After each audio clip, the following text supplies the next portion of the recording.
Joining time के ऊपर इस वीडियो का पहला एमसीक्यू है 26। Dash allowance is not admissible during joining time. मतलब इनमें से कौन सा अलाउंस जेटी में शामिल नहीं है? A house rent allowance, B conveyance allowance, C permanent TA, D both B and C. सही जवाब है last, both B and C. मतलब कन्वेंस अलाउंस और permanent TA is not admissible during joining time. अगला सवाल है 27। In case the employee does not join the new post within the admissible joining time, he is not entitled to any pay or leave salary for the period after the expiry of joining time।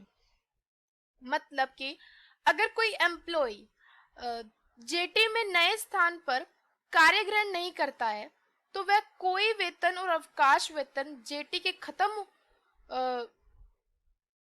होने पर हकदार नहीं होगा। तो क्या ये बात सही है या गलत?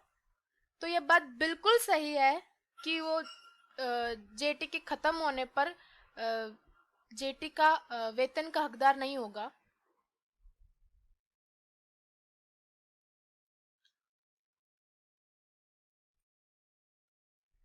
अगला सवाल है 28। In case of temporary transfer for a period up to 180 days, only actual transit time, as in case of journey on tour, can be allowed। मतलब 180 दिन तक के अस्थायी ट्रांसफर पर वास्तविक ट्रांजिट टाइम यात्रा के लिए अलाउ होगा या नहीं? तो यस, अलाउ होगा। True is the right answer. अगला सवाल है 29। अगेन एक स्टेटमेंट है, in case of transfer at on request joining time is admissible for the actual transit time. मतलब खुद के चॉइस पर ट्रांसफर होने पर वास्तविक ट्रांजिट टाइम जेटी के रूप में मिलेगा। सही या गलत? तो नहीं, ये गलत है, नहीं मिलेगा। अगला सवाल है 30। In case of posting at a place of his choice on completion of full tenure, the employee is allowed only actual transit time। मतलब पूरा टेन्योर करने के बाद में कर्मचारी अपनी चॉइस लेता है तो उसको एक्चुअल ट्रांजिट टाइम मिलेगा या नहीं? तो हाँ, उसे मिलेगा। True is the right option. अगला सवाल है 31। In case of transfer at own request no joining time is allowed but regular leave may be allowed to cover journey period from old to new station। from old to new station मतलब खुद के choice से कोई jetty नहीं मिलते, परंतु journey period के लिए नियमित छुट्टी अलाउ है। क्या ये सही है या गलत? तो A is the right option, true.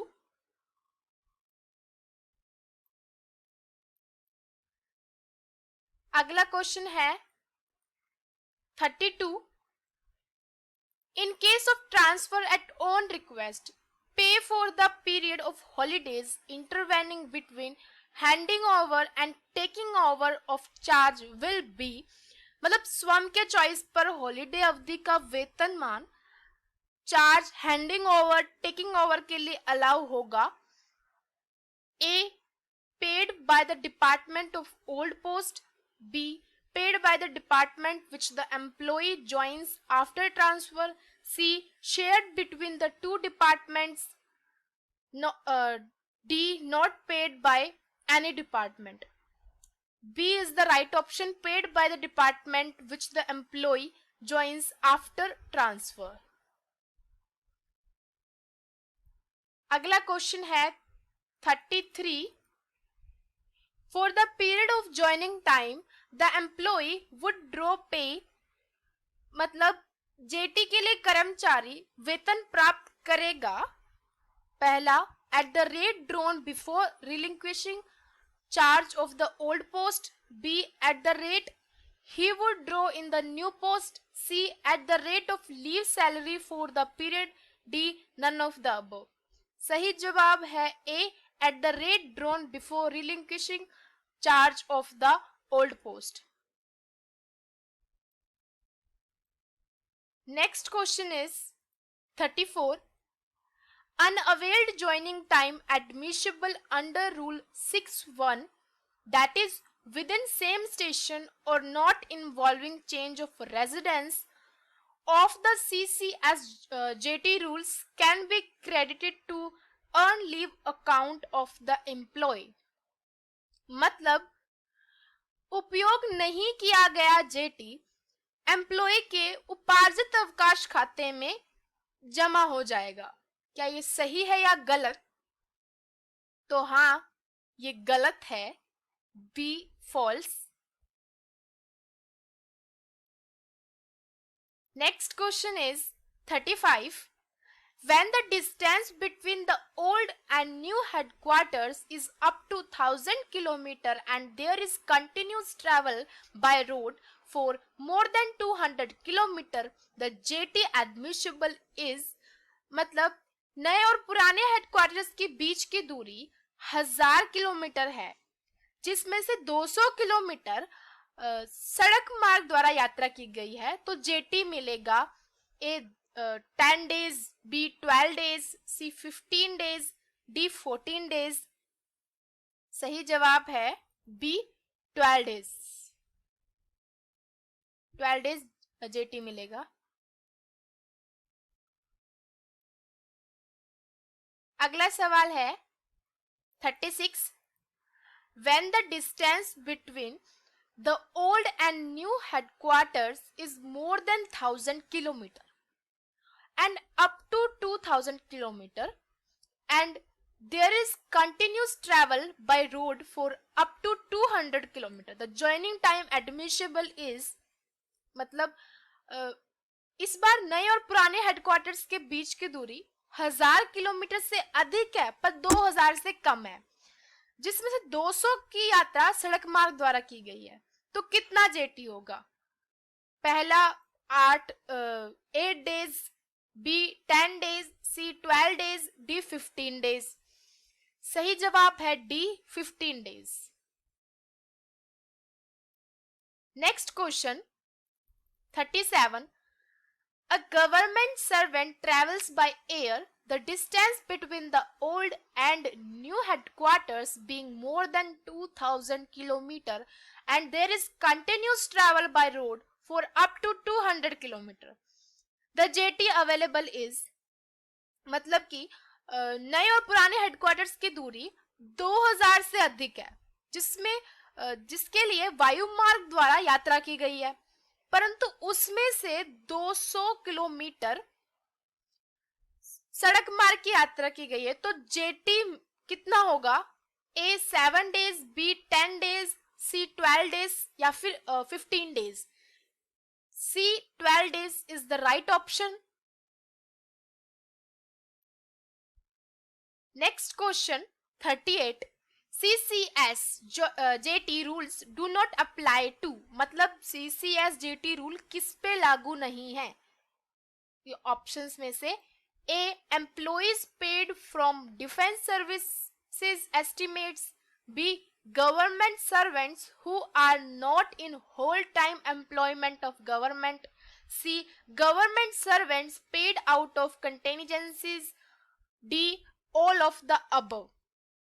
सही जवाब है D all of the above, किसी के लिए भी अप्लाई नहीं है. Next question is 39. Joining time followed by holiday is deemed to be extended for the period of holiday under rule dash of CCSJT rules. मतलब जेटी के बाद में हॉलिडे आता है, तो जेटी कौन से नियम के तहत आगे बढ़ जाएगा? A rule 52, B rule 44, C rule 54, D none of the above. सही जवाब है सी, रूल 54 के तहत जेटी आगे बढ़ जाएगा। एक minute. 40, joining time may be combined with any kind of leave except casual leave or with vacation as per rule dash of CCS-JT rules। मतलब जेटी को किसी भी प्रकार के अवकाश के साथ में जोड़ा जा सकता है, केवल कैजुअल लीव और वेकेशन के लिए। ये कौन से नियम में आता है? ए रूल 52 में, बी रूल 62 और सी रूल 63 या फिर D none of the above. सही जवाब है बी, रूल 62 में ये आता है। नेक्स्ट क्वेश्चन, हाँ 41, conveyance allowance is not admissible during joining time in terms of rule dash of CCS-JT rules। मतलब किस नियम के तहत जेटी में सी है यानी कन्वेंस अलाउंस लागू नहीं है? A 5, B 6, C 7, D 8। Right option is C 7, rule 7 of CCS-JT rules। Next question is 42. Extension of joining time in case of transfer to a place in remote locality can be allowed in terms of rule dash of CCS-JT rules। मतलब jetty का विस्तार remote locality के लिए allowed है। ये कौन से नियम के कौन से रूल के तहत है? A 51, B rule 52, C rule 54, rule 55। Right option is last, rule 55। Next question is 43.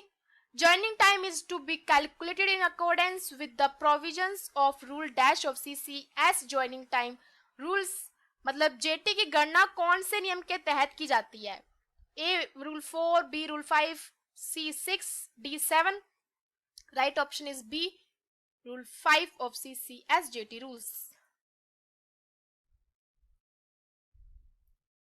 अगला सवाल है 44. In case of transfer at own request, journey period if not regularized as leave will be treated as days known and will not be counted for increment, leave or pension in terms of।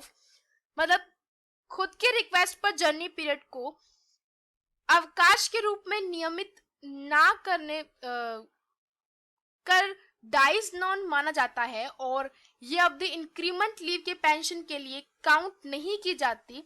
ये कौन से नियम के तहत? A FR 9, B FR 23, C fundamental rules 25, D FR 26। Right option is last, FR 26। 45. Mr. X, a government servant posted at station A, is transferred to station B. Distance between A and B is 2050 km. Mr. X hands over charge in the forenoon of 7/12/2016. He should join the new post at station B on। मतलब कोई कर्मचारी x है, station ए से B के बीच की दूरी 2050 kilometre है। 7/12/2016 फोरनून को चार्ज हैंडओवर करता है, तो उसे स्टेशन बी पर कौन से दिन ड्यूटी ज्वाइन करनी होगी? ऑप्शन है A 21/12/2016 FN, B 21/12/2016 afternoon, C 22/12/2016, D 22/12/2016। Right option is C 22/12/2016।